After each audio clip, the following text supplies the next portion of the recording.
নমস্কার, আমার পেজের একটি ব্লগে আপনাদের স্বাগত জানাই।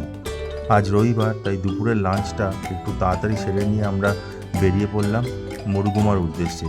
এখানে একটি জলাশয় আছে, আর এই মুরুগুমা হচ্ছে অযোধ্যা পাহাড়ের একটি শেষ প্রান্তের দিকে।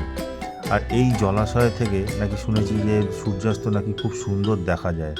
তো সেই মতো আমি এখানে চলে এলাম, আজকে এখান থেকে সূর্যাস্ত দেখব। এর আগের ব্লগে আপনাদের দেখিয়েছিলাম বরন্তির হিলসের সূর্যাস্ত, আজকে দেখাবো মুরুগুমা ড্যামের সানসেট। আর এটা হচ্ছে সুইসাইড পয়েন্ট মুরুগুমা ড্যামের। এটা ওপর থেকে আপনি মুরুগুমা ড্যামটাকে ভালোভাবে নিজের চোখে আপনি দেখতে পারবেন। দেখুন কি সুন্দর একবার লাগছে। আর এখানে আপনি যদি বর্ষাকালে আসেন তাহলে দেখবেন যে চারিদিকটা পুরো সবুজ আর জলটা পুরো নীল। আর এখন যেহেতু একটু রুক্ষ, তাই জন্য একটু সবুজের আভাটা একটু কমে উঠেছে। আর এখানে কিন্তু পলাশের দেখাও পাবেন, তবে অল্প। এই সুইসাইড পয়েন্টে বসেও কিন্তু আপনি কিন্তু সানসেটের মজাটা উপভোগ করতে পারবেন। তবে আমি কিন্তু এখান থেকে উপভোগ করব না, আমি ওই যাব ড্যামের ধারে নিচে, ওই যে মেঠো পথ আছে ওখান থেকে আমি উপভোগ করব। ওখান থেকে দেখব যে কীরকমভাবে কতভাবে ওই সূর্যাস্তটাকে আমার ক্যামেরাবন্দি করতে পারি, আর সেটা কিন্তু আপনাদেরকেও দেখাবো।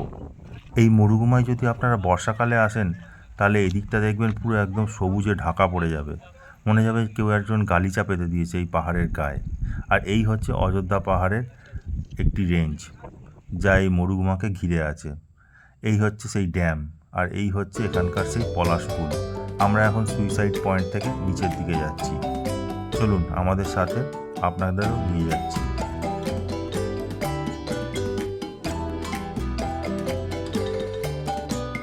এই ড্যাম কিন্তু বর্ষাকালে কিন্তু অনেক জল হয়ে ওঠে এবং সেখানে কিন্তু প্রচুর জল ওভারফ্লো হয়ে এদিক ওদিক দিয়ে বেরোতে থাকে।